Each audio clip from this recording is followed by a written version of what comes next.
أمور الدنيا والدين وصلى الله وسلم على أشرف الأنبياء والمرسلين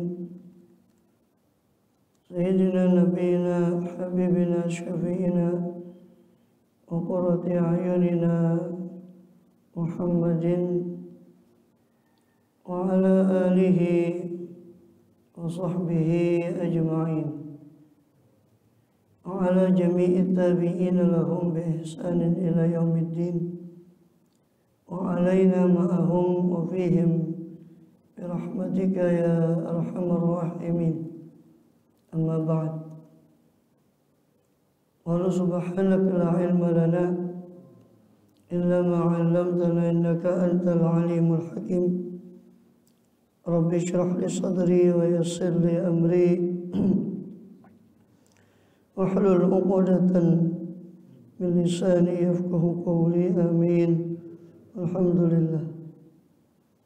Alhamdulillah, Allah Subhanahu wa ta'ala masih berkenan melimpahkan nikmat karunia-Nya pada kita semua, bil khusus nikmatul iman Islam serta sehat walafiat, sehingga dengan itu kita masih diizinkan oleh Allah SWT untuk melaksanakan segala aktivitas kegiatan kita, bil khusus dalam rangka menunaikan tugas utama kita dalam kehidupan dunia ini, yakni beribadah pada Allah SWT.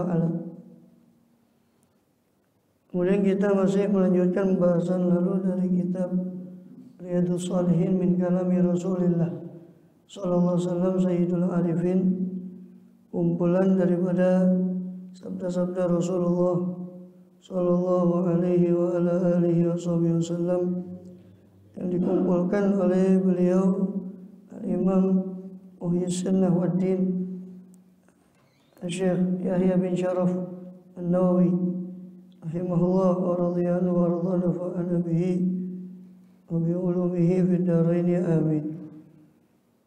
Terakhir kita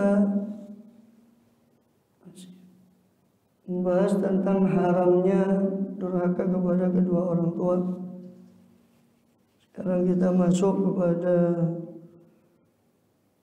bab tentang berbakti kepada kawan-kawan daripada orang tua.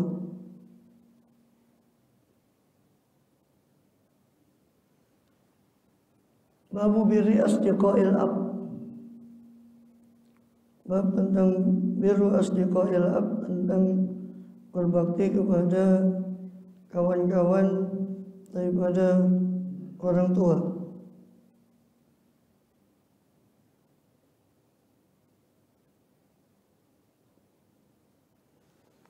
Wal ummi, dan kawan-kawan daripada ibu, kawan-kawan daripada ayah dan kawan-kawan daripada ibu.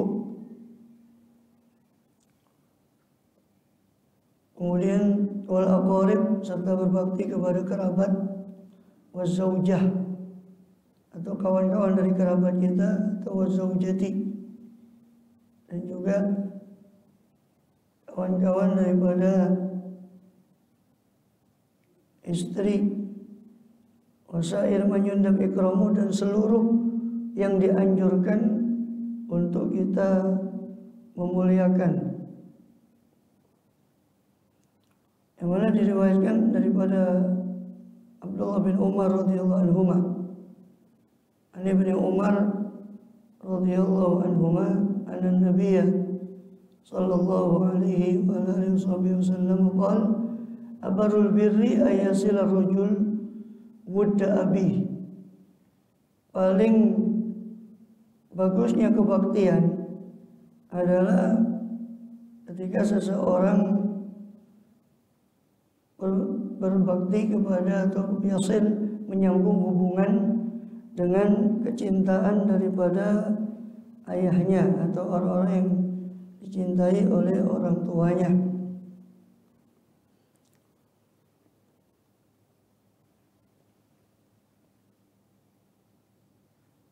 Kemudian ini bab yang luas ya, bukan hanya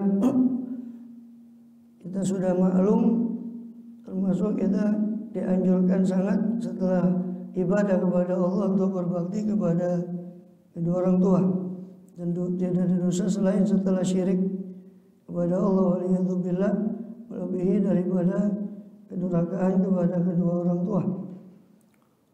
Tapi kebalikannya adalah bukan hanya berbakti kepada kedua orang tua, tapi berbakti kepada kawan-kawan atau teman daripada kedua orang tua. Ini paling masuk kepada temannya ayah, temannya daripada ibu. Asdiqah. Asdiqah ini kawan-kawan, diambil dari kata sodik atau sodik. Sodik ini teman. Dari kata sodik, sodaqah, maknanya itu kesungguh-sungguhan. Sodik. Jadi sodik adalah teman, orang-orang yang sungguh-sungguh berkomitmen untuk tulus kepada kita. Itu disebut dalam bahasa Arab sodik. Selain kita mengenal ada sahib, itu sahabat. Jadi sodik ini lebih memiliki makna spesifik, khusus. Ini orang yang betul-betul terikat daripada pertemanan dengan kita yang sungguh-sungguh. Kemudian juga ini berbakti kepada ayah dan ibu seperti tadi itu, teman-teman daripada orang tua. Kata Rasulullah, paling berbakti, paling baktinya kebaktian, paling afdalnya kebaktian atau paling sempurnanya kebaktian adalah seorang itu menyambung hubungan dengan kecintaan atau orang-orang yang dicintai oleh ayahnya. Wan Abdullah bin Umar, Wan Abdullah bin Dinar, dan diriwayatkan dari Abdullah bin Dinar, dari Abdullah bin Umar radhiyallahu anhuma, anna rajulan minal a'rab, bahwasanya seorang daripada A'rab, orang Arab Badui, dari dusun, laqiyahu bi tariqin, menjumpai Abdullah bin Umar di satu bitoriki Makkah, di satu jalan menuju Makkah. Abdullah bin Umar bin Khattab, anak daripada Sayyidina Umar bin Khattab radhiyallahu anhu, itu satu kali dia berjumpa ketika berjalan menuju Makkah, berjumpa dengan seorang Badui, seorang Arab dusun, dari dusun. Fasallama Abdullah bin Umar alaihi, Fasallama alaihi Abdullah bin Umar. Maka Abdullah bin Umar memberi salam kepada orang Arab dusun ini. Wa hamalahu ala himar kana yarkabu. Dan dia menaikkan orang itu ke atas keledai yang sedang dia naiki. Menaikkan orang itu, si orang Arab Badui ini dari dusun ini, menaikkan, Abdullah bin Umar menaikkan orang itu ke atas keledai yang dia sedang naiki. Wa atahu imamatan kanat ala ra'sih. Maka yakni dia memberikan imamah, memberikan sorbannya itu yang dia lilitkan kepalanya itu, dia ikatkan sorban itu tadi kepada orang Arab Badui ini tadi. Ini untuk menghormati dia, menghormati si orang Arab dari dusun ini tadi. Qala Ibnu Dinar, maka berkata Abdullah bin Dinar, faqulna lahu aslahaqallah innahumul a'rab hum yarduna bil yasir. Maka berkata Abdullah bin Dinar, ini seorang tabi'in, murid dari Abdullah bin Umar ini. Abdullah bin Umar, innahumul a'rab, mereka ini orang Arab dusun. Mereka merasa cukup dengan sesuatu yang sedikit. Tidak perlu kau berlebihan. Kenapa kau sampai menaikkan dia ke atas keledai? Abdullah bin Umar sendiri turun, dinaikkan orang itu di atas keledai, dikasihkan apa? Imamah, sorban itu tadi dikasihkan kepada dia, dipakaikan kepada si orang Arab dusun ini. Ditegur sama muridnya. Kenapa kok demikian? Qala Abdullah bin Umar, maka berkata Abdullah bin Umar radhiyallahu anhuma, inna aba hadza kana wuddan li Umar bin Al-Khattab radhiyallahu anhu. Sesungguhnya ayahnya orang ini adalah temannya Umar bin Khattab. Maksudnya temannya daripada ayahnya dia, Abdullah bin Umar bin Khattab. Ayahnya orang ini adalah kecintaan ayah saya, maka saya memuliakan dia, katanya Abdullah bin Umar. Wudda abi, jadi orang ini karena wuddan li Umar. Kemudian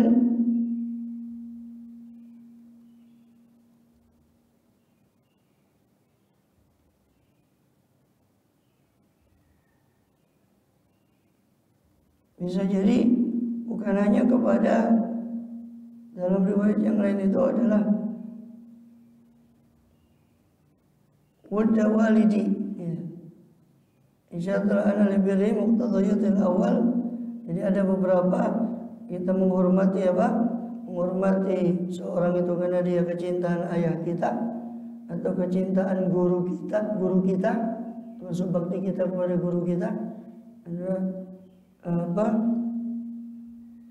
Berbuat baik kepada teman-teman atau kecintaan guru kita atau kecintaannya orang-orang soleh.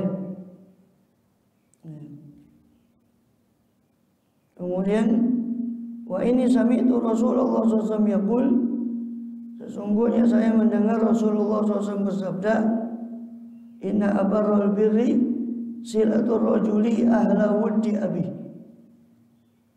Saya melakukan ini sebab saya pernah mendengar, kata Sayyidina Abdullah bin Umar, saya pernah mendengar Rasulullah SAW pernah bersabda, sesungguhnya paling baktinya kebaktian adalah seorang menyambung hubungan dengan keluarga dari teman-teman ayahnya. Ini lebih tinggi dari yang pertama tadi. Kalau yang pertama tadi silatul rajul wudda abi, menyambungnya seorang kepada teman-teman ayahnya. Ini ahla wuddi abi, ini keluarga orang yang dicintai oleh ayahnya, meskipun bukan kerabat dari sisi nasab, tapi karena hubungan dengan ayahnya, dia menghormati teman-teman ayahnya. Di riwayat an Ibnu Dinar, dalam riwayat yang lain dari Abdullah bin Dinar, dari Abdullah bin Umar, annahu kana idza kharaja ila Makkah kana lahu himar yatrawa ala idza malla. Adalah Sayyidina Abdullah bin Umar itu kalau keluar ke Mekah, dia punya himar, dia membawa satu keledai, ya, yang dia biasanya beristirahat di atas keledai itu ketika dia jemu, bosan, ketika menaiki unta, maka dia pindah kepada keledai itu. Wa imamah yajudu biha rosah, dan dia memakai imamah, sorban yang dia lilitkan kepada kepalanya. Bainama huwa yauman, satu kali ketika suatu hari ketika dia ala dzalikal himar, Sayyidina Umar, Abdullah bin Umar ini berada di atas keledainya, idmarra a'rabiyun, tiba-tiba lewat seorang Arabi, seorang Arab dusun, ya. Maka berkata Abdullah bin Umar, faqala alasta fulan ibnu fulan, bukankah kau ini fulan bin fulan? Ya. Bukankah kau ini fulan bin fulan? Qala bala. Ya, katanya orang itu. Fa'tahul himar, maka dia turun dari keledainya, diberikan keledai itu, kau naik di atas keledai ini. Wal imamah, lalu dia berikan imamah, sorban yang dililitkan di kepala, sorban yang dipakai di bahu atau diselendangkan, selendang ini namanya rida, sedangkan yang dipakai di kepala itu namanya imamah. Imamah, dia berikan imamahnya, pokoknya usdud, kau ikat ini ke kepalamu.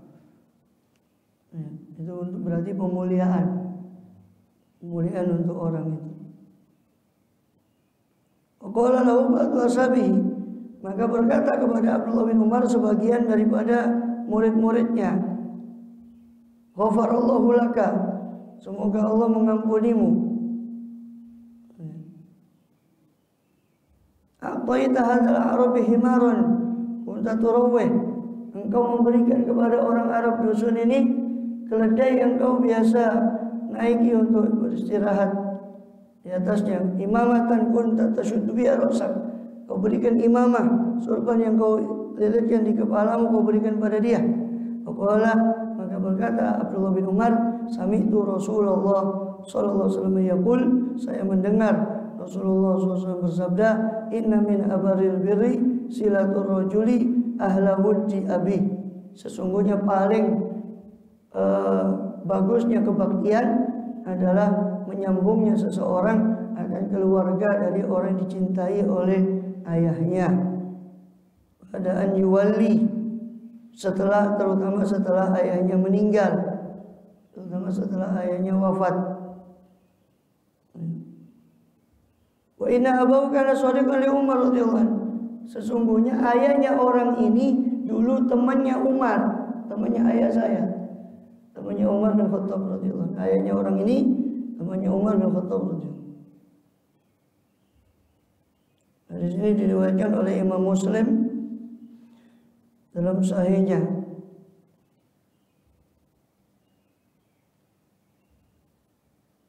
Wa an Abi Usaid bidhamil hamzah wa fathisin, dari Abu Usaid dengan mendhamakan hamzah dan memfathahkan sin.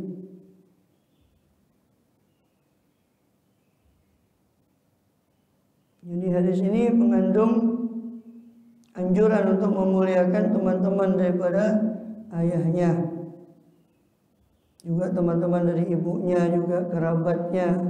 Sama, kalau teman dari ayahnya saja disuruh kita berbuat baik, apalagi kerabat, ya kan?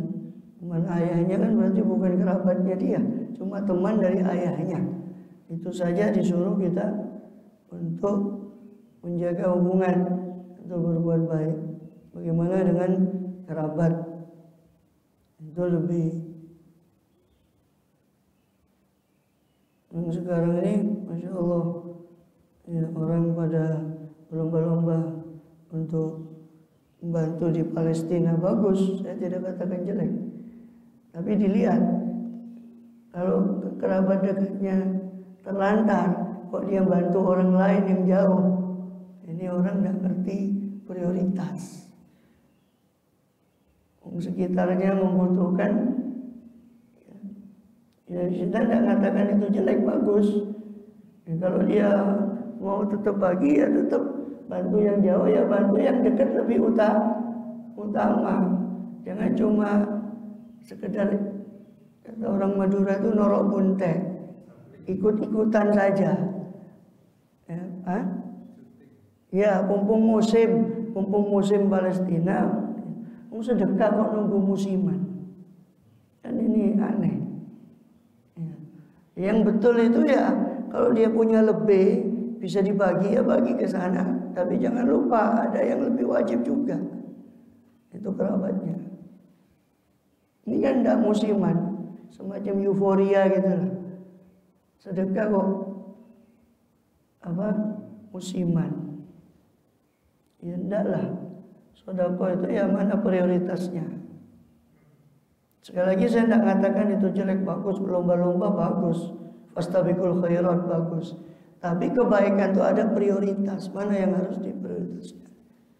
Jangan sampai di negeri sendiri banyak ada kekurangan dia tidak bantu, di negeri orang dia bantu. Kalau bisa bantu dua-duanya bagus. Bagus, ya ke sana, ya tapi jangan lupa dilihat kanan kirinya. Oh ini kasihan. Jangan macam peribahasa, kuman di seberang lautan tampak, gajah di pelupuk mata tak tampak. Jangan seperti peribahasa.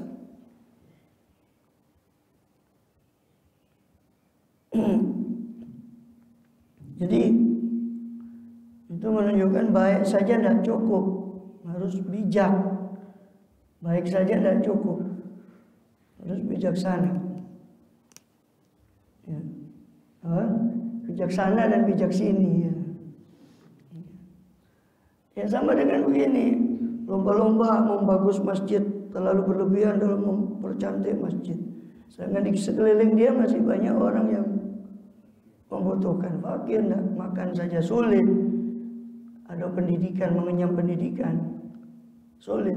Mohon maaf, orang sakit ya sama orang tidak sekolah, itu orang lebih cepat bantu orang sakit. Ya saya bukan membeda-bedakan, tapi orang tidak mengenyam pendidikan itu dianggap biasa. Padahal itu kan nanti generasi ke depan.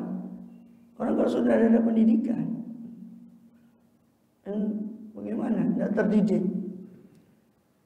Orang sakit jelas sakit fisiknya, tapi orang tidak terdidik nanti. Kalau dia tidak, itu kadang kita ini kadang kurang proporsional. Bila ada orang sakit, ayo galang sumbangan. Nah, sakit galang sumbangan. Ada kita banyak. Ada kita juga ikut juga di gerakan sosial juga. Kadang itu sudah kadang dikumpulkan puluhan juta, habis operasi orangnya dapat berapa bulan mati. Dan operasi besar ya, operasi besar. Mati. Ya memang semua takdir ya, semua ketentuan Allah. Tapi kan bukan itu yang kita maksud, tapi kita ini kadang tidak proporsional. Orang tidak pendidikan, tidak mondok, tidak sekolah, tidak. Itu dibiarkan. Giliran orang sakit, rombong-rombong semua. Padahal kadang-kadang ada orang yang sakitnya habis diobati tidak lama mati juga. Tapi pendidikan ini generasi berikutnya, anak yang masih usia sekolah, itu kadang kita anggap biasa. Jadi kadang baik saja belum cukup, harus bijak, harus bijaksana lah. Di situ pentingnya ngaji. Mana yang harus diprioritaskan? Kita sudah bahas ini di beberapa bab yang lalu. Silakan nanti dibuka lagi filenya, videonya. Itu berapa bulan lalu sudah kita bahas prioritas berbuat baik, mulai dari orang tua, anak yatim, fakir miskin, kerabat, tetangga, terus begini. Jadi ada prioritas. Ya. Kemudian dari sahabat Usaid Malik bin Rabi'ah, dari Abi Usaid Malik bin Rabi'ah As-Sa'idi radhiyallahu anhu qala baina nahnu julusun inda Rasulillah sallallahu alaihi wasallam. Bainama nahnu julusun, sementara kami suatu kali duduk-duduk di dekat Kanjeng Nabi, di dekat Rasulullah sallallahu alaihi wasallam. Ija'u rajulun, tiba-tiba datang kepada Kanjeng Nabi seorang laki-laki min Bani Salamah, dari Bani Salamah, salah satu kabilah di Madinah. Datang seorang laki-laki. Maka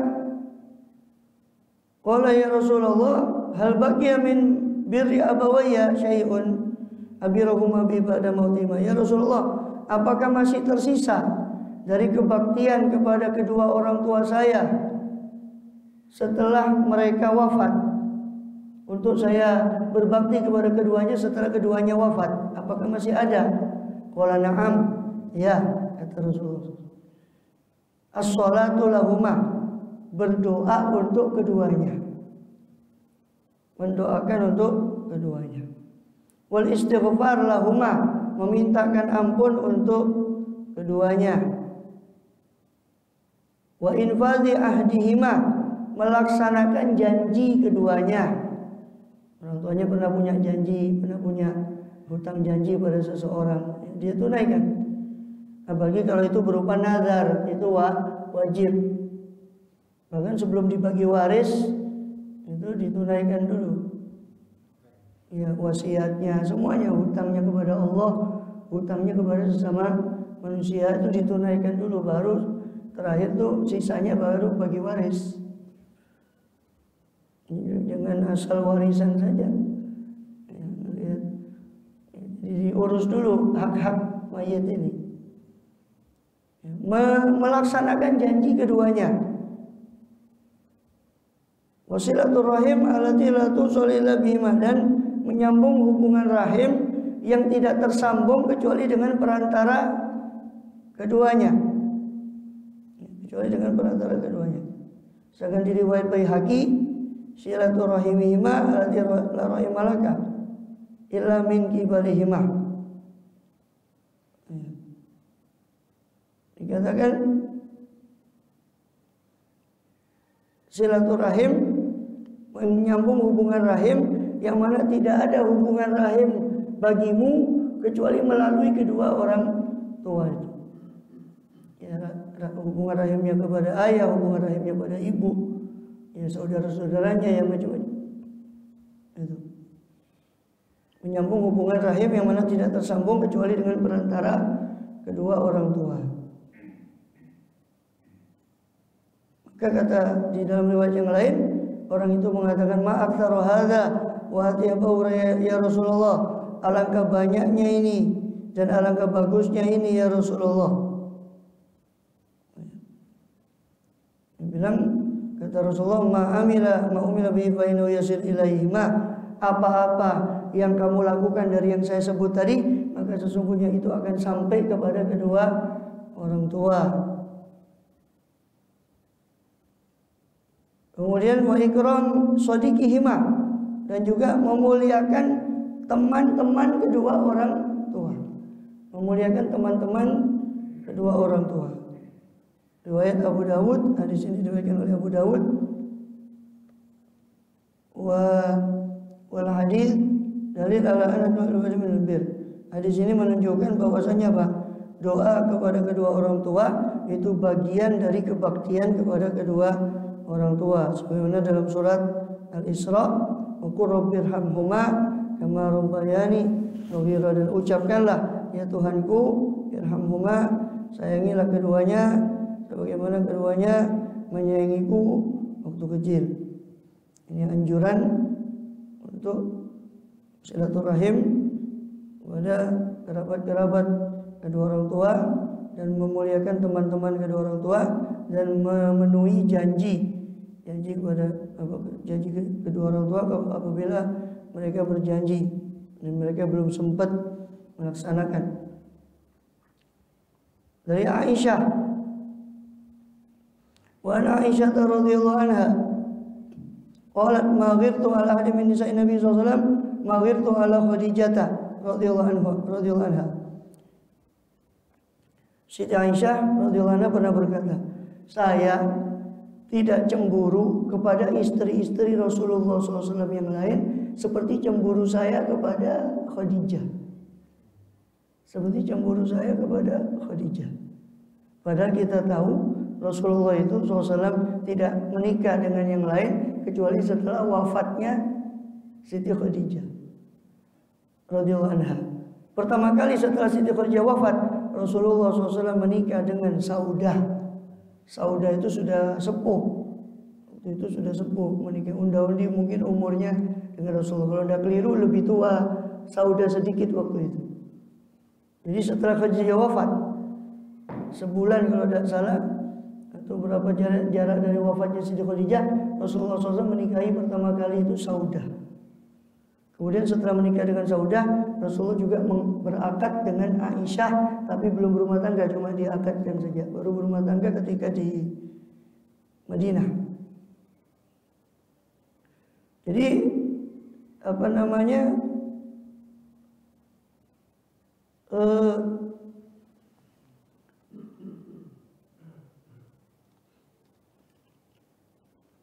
Dikatakan bahwa mati.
dikatakan bahwa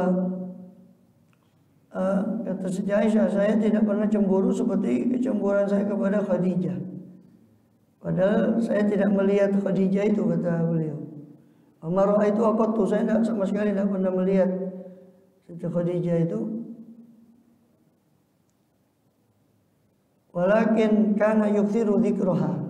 Akan tapi yang membuat saya cemburu, Rasulullah itu sering menyebut Khadijah.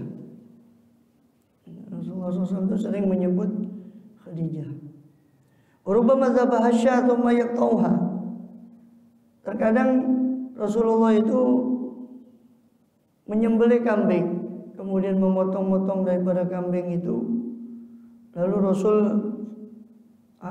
tsumma yaqtauha a'dha'an, memotong jadi beberapa, tsumma yab'athu fi sadaqi Khadijah, lalu Rasul mengirim kambing tadi ke teman-temannya Khadijah. Rasul mengirim kambing tadi ke teman-temannya Khadijah. Jadi kata Siti Aisyah radhiyallahu anha. Kemudian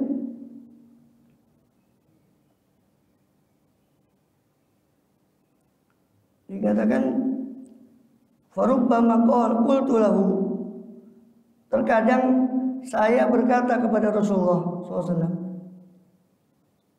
ka'anna lam yakun fid dunya imra'a illa Khadijah, seolah-olah tidak ada wanita di dunia ini kecuali Khadijah. Sampai kadang-kadang Siti Aisyah berkata, kok koyo tidak ada perempuan lain kecuali Khadijah.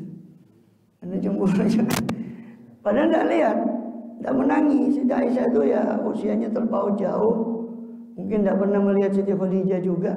Dan memang Siti Khadijah sudah wafat ya, jauh sebelum akad dengan Aisyah dan sebelum berumah tangga, jauh sebelum berumah tangga dengan Siti Aisyah.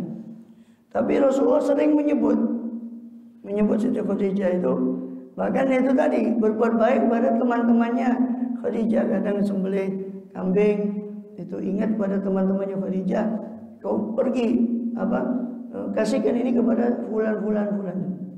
Kenapa? Karena dia pernah datang ketika waktu Khadijah masih hidup. Dia kadang datang ke Khadijah ketika waktu itu dia masih hidup.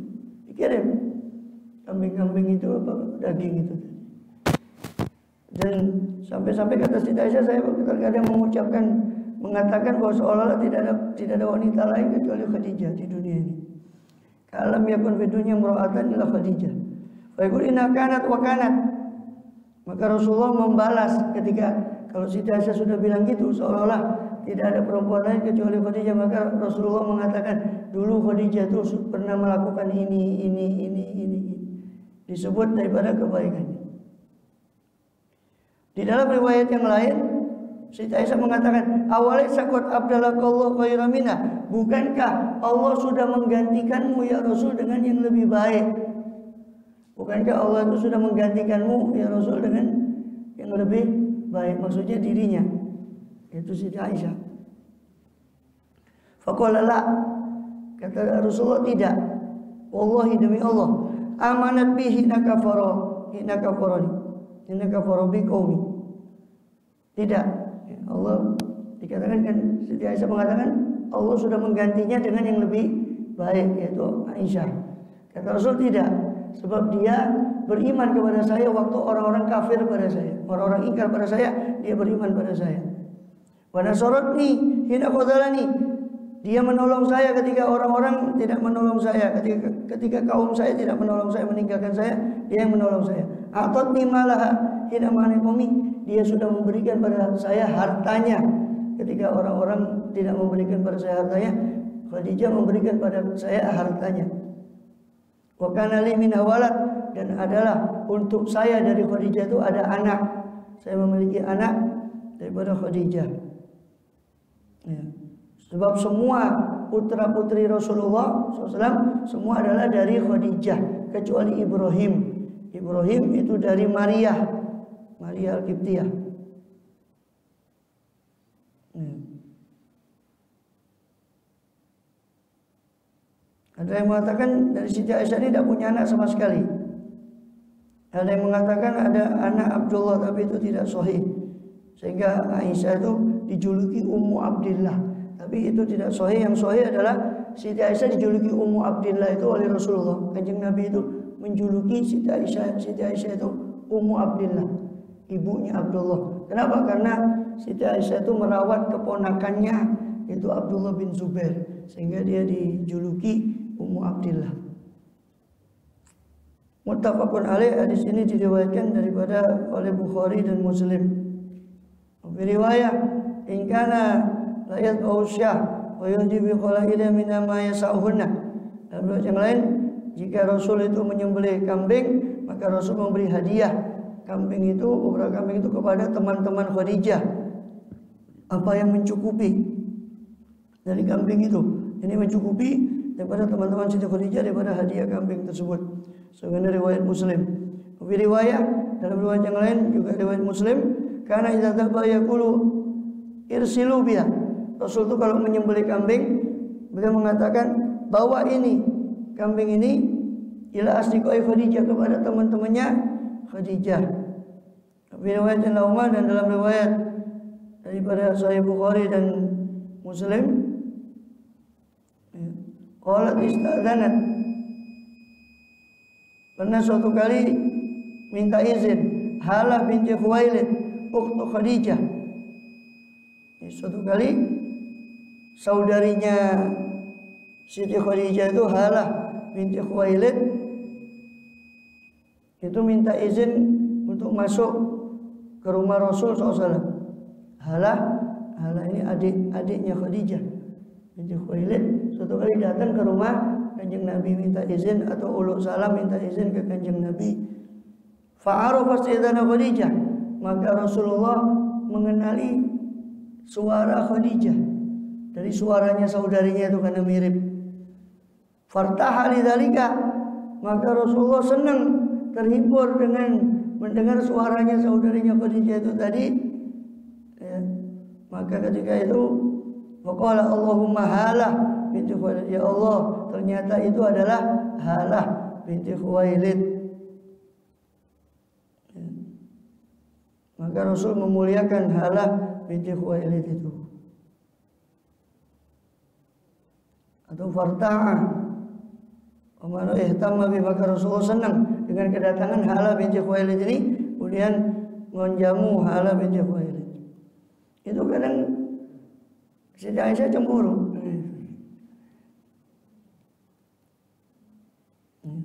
Wa an Aisyah radhiyallahu anha wallahu a'lam.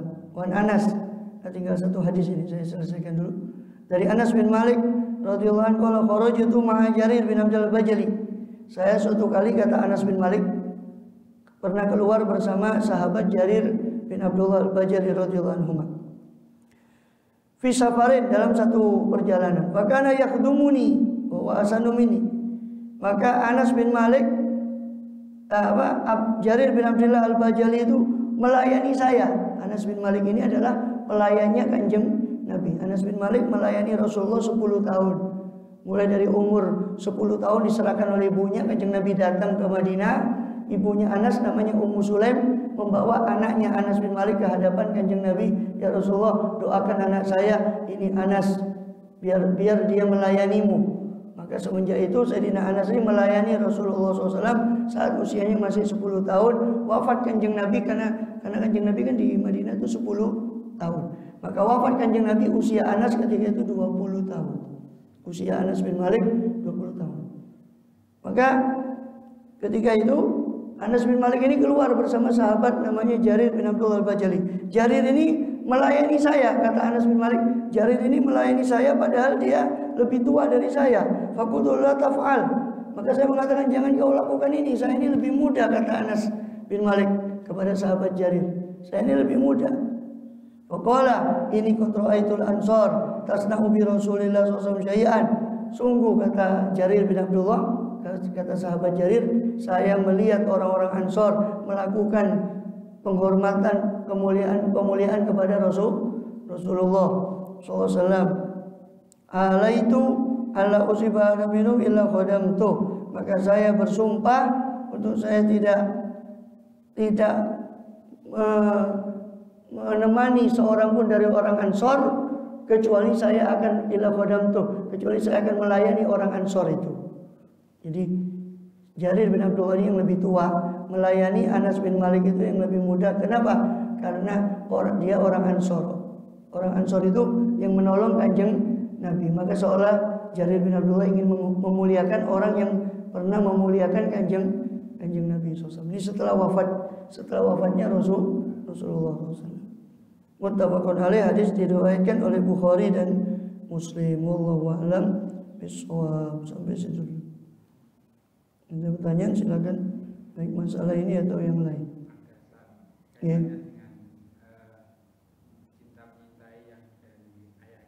Ya. Tapi di Indonesia ini kan ada yang poligami ya. Ya. Ayah poligami, akhirnya kan ada ibu tiri. Anak yang dari yang tua ini kadang-kadang kan nggak begitu suka dengan ibu tiri. Ya. Jadi bagaimana menyambung mengenai itu, baik pada anaknya maupun kepada orang ibu sendiri atau ibu tirinya itu. Itu yang kedua, kaitannya ini di media sosial itu kan ada yang sholat wajib di masjid tidak wajib gitu loh. Sholat ke masjid itu tidak wajib, atau supaya aja kalau ada yang melaksanakan ya sudah. Jadi ya memang pertama masalah gimana kalau umpama ada ayah itu menikah, kemudian ada kita punya ibu tiri. Ya kan tadi kan kaitannya sama berbakti kepada kawan-kawan daripada ayah. Ya termasuk istrinya ayah.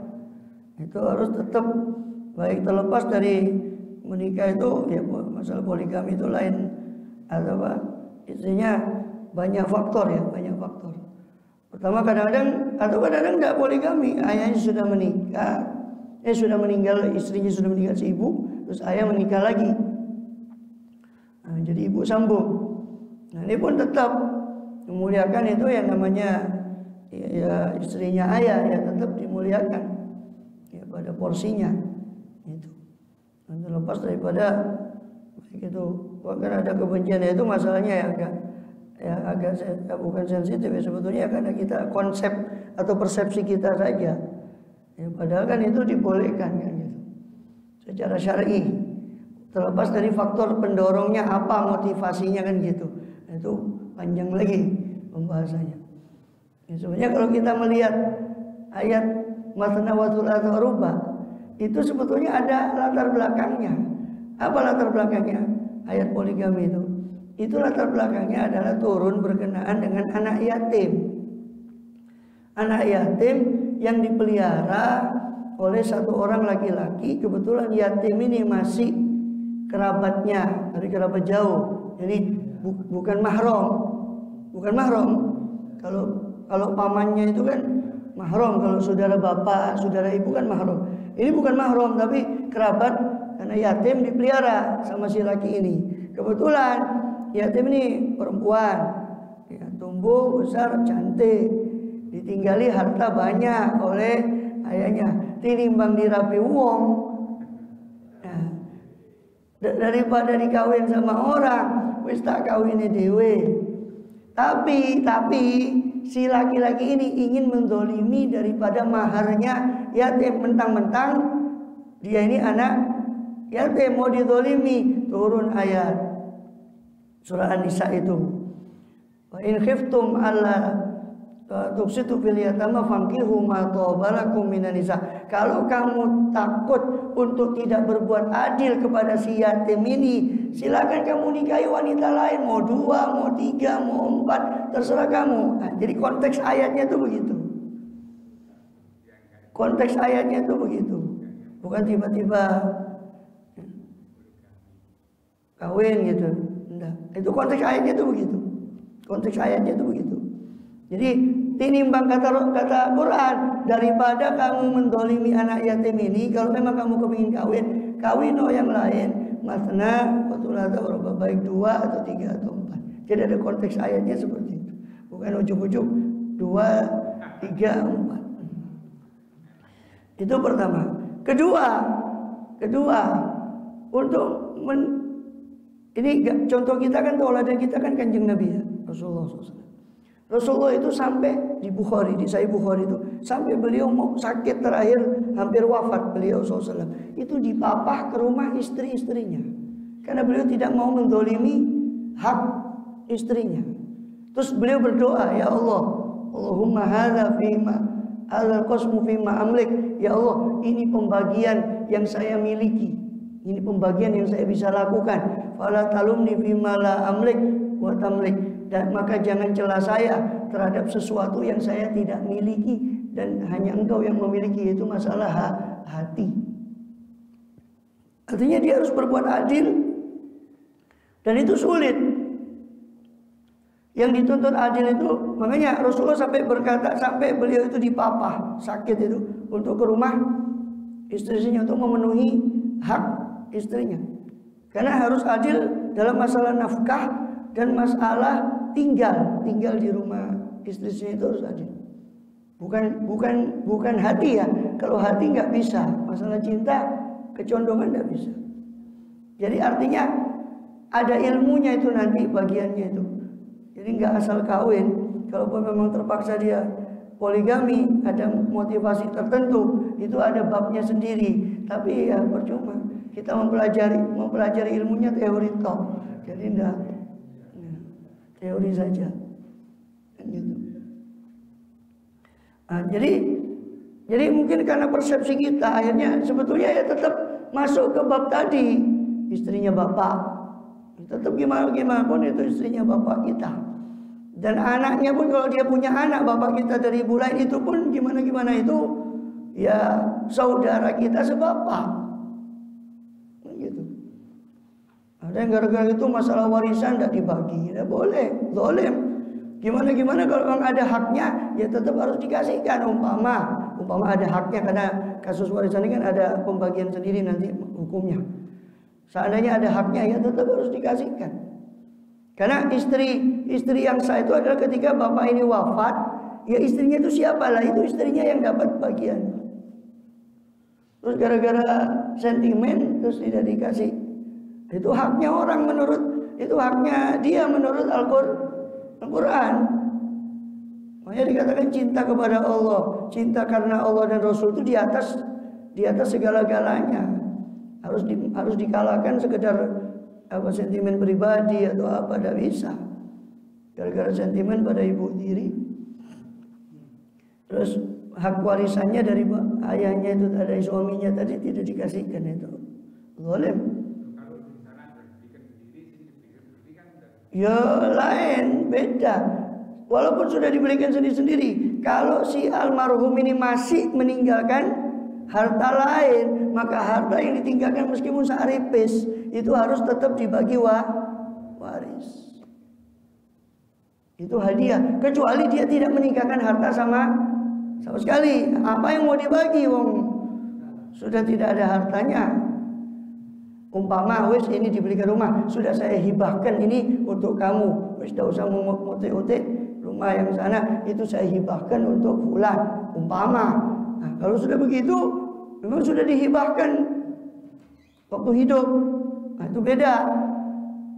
Karena sudah tidak ada harta lagi, apa yang mau dibagi? Tapi selama itu masih ada harta tinggalan, meski searipis, itu bukan masalah searipisnya, itu haknya orang, tetap harus dikasihkan. Ya.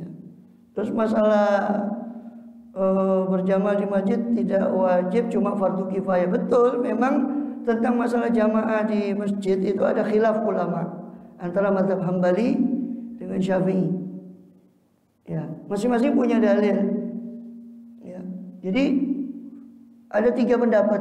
Pertama, fardu ain, wajib berjamaah itu, ya, karena Imam Ahmad terutama di masjid, ya, karena Imam Ahmad bin Hanbal mengambil hadis yang Rasulullah itu mengancam, kalau saya bisa nyuruh orang, saya suruh orang mengimami, saya akan pergi ke rumah orang tidak ada jamaah, dia akan saya bakar, rumahnya akan saya bakar. Nah, itu menjadi poin dalam mazhab Hambali. Hadis ini dipegangi betul oleh Imam Ahmad bin Hanbal, sehingga beliau sampai-sampai mengeluarkan hukum wajib fardu ain. Fardu ain itu berarti wajib bagi setiap individu. Apa yang termasuk perempuan? Nah, ini ada pembahasan lagi untuk perempuan. Ya, karena kalau dia khawatir fitnah, malah lebih baik dia sholatnya di rumah. Kalau khawatir fitnah, fitnah itu kalau hubungan antara laki perempuan itu berarti zina atau mendekati zina. Kedua, pendapat kedua, fardu kifayah. Fardu kifayah. Kenapa? Karena di Rasulullah kalau menyerang satu negeri, satu kota, itu beliau pasti mendengar kalau ada suara adzan, beliau ini berarti muslim, artinya masih ada sholat jamaah. Berarti ini negeri atau kota ini muslim semua, maka tidak mungkin diserang. Gitu. Ini menandakan bahwa yang penting ada syiar jamaah, ada syiar.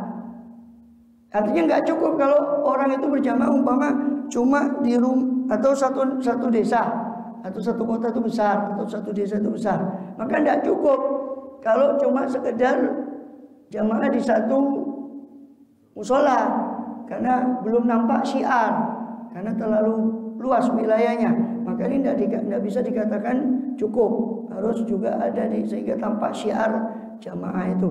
Sehingga menurut pendapat kedua memang fardu kifayah. Kalau sudah ada yang menganukan syiar jamaah, maka yang lain gugur, artinya bisa jamaah umpama dia di rumah atau bagaimana. Ini pendapat kedua. Pendapat ketiga sunnah muakkadah. Dua pendapat terakhir ini dalam mazhab Syafi'i. Yang satu pendapat pertama yang fardu ain itu dalam mazhab Hambali. Ya, Allahu a'lam bishawab. Memang begitu. Ada perbedaan pendapat. Ya tentu di fikih itu dipelajari ada uzur-uzur berjamaah. Yang mana kalau ada uzur ini ya orang boleh diuzurkan, seperti sakit, seperti hujan yang dia tidak punya payung atau sesuatu yang bisa menaungi dia sampai ke masjid, atau angin kencang, atau itu ada beberapa uzur-uzur yang memang uzur sebagai uzur jamaah atau uzur Jumat. Wallahu a'lam bishawab. Ada lagi pertanyaan?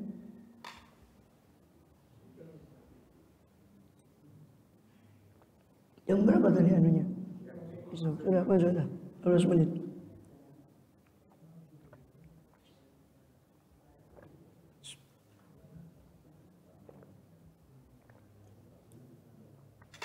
Dan memang ada ancaman dari Rasulullah, tidak ada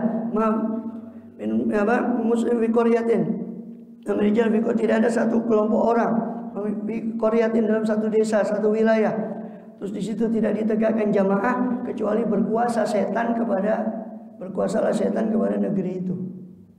Di satu wilayah tidak ditegakkan jamaah sholat, maka setan berkuasa pada wilayah tersebut. Istahwadha alaihi syaitan.